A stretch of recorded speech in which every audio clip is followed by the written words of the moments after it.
Assalamu alaikum. An ayah a day, one juz, one ayah, many lessons.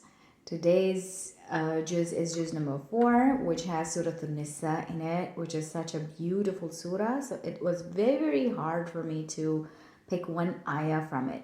I am going to quickly sum it up. I'm going to tell you that how beautiful this surah is, especially for women. This surah talks about our rights. So we definitely have to understand this surah in depth. It's not only that, it talks about the rights of women, it talks about rights of a wife, it talks about the inheritance in such detail, and it's very, very beautifully explained how much is a girl's share or a son's share, or if you are a wife, then your share, or a husband or a relative. It explains it very beautifully. And then it also, for men, the best part I would say is because this surah explains your role as a qawwam, and I know we all treat our men as our leaders and they should be treated that way, but this surah, this ayah, the particular ayah that talks about men being the qawwam upon women or anyone who is under their care, you need to really understand what is expected of you as a qawwam, as a qa'im.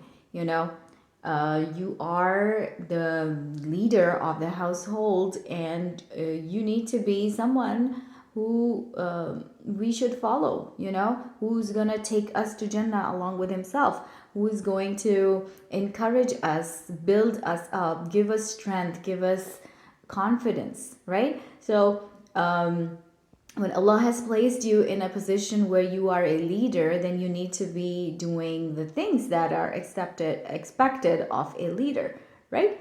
So that, and it also talks about marrying more than one woman, and in detail, I'm not gonna go in detail into that, but that's a permission given to them by Allah subhanahu wa ta'ala, and with some conditions, of course. So you know, you need to make sure you know all of those in detail before you dive into a certain allowance or permission, inshallah. The ayah which I am going to talk about is ayah number 13 and 14, which reminds us that ayah number 13 talks about that these are the hudud Allah, hudud of Allah subhanahu wa ta'ala.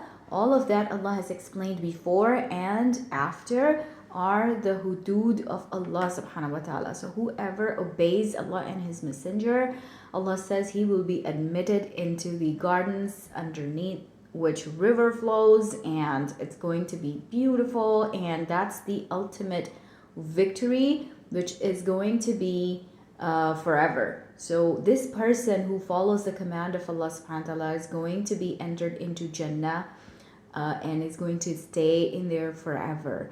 On the other hand, ayah 14 reminds us that whoever disobeys the commands of Allah subhanahu wa ta'ala or exceeds the limits that are given to us by Allah will be entered into the hellfire, and he's going to stay there forever. He or she is going to stay there forever, and they will be suffering in humility, in punishment for the rest of eternity. So the point is that this is a beautiful ayah with a lot of commandments in it, a lot of mentions of rights of each other. So let's all really go deep into this surah and understand it, men, women, all of us, inshallah. With this beautiful message, I will let you go, and inshallah we'll see you again tomorrow. Take care. Assalamu alaikum.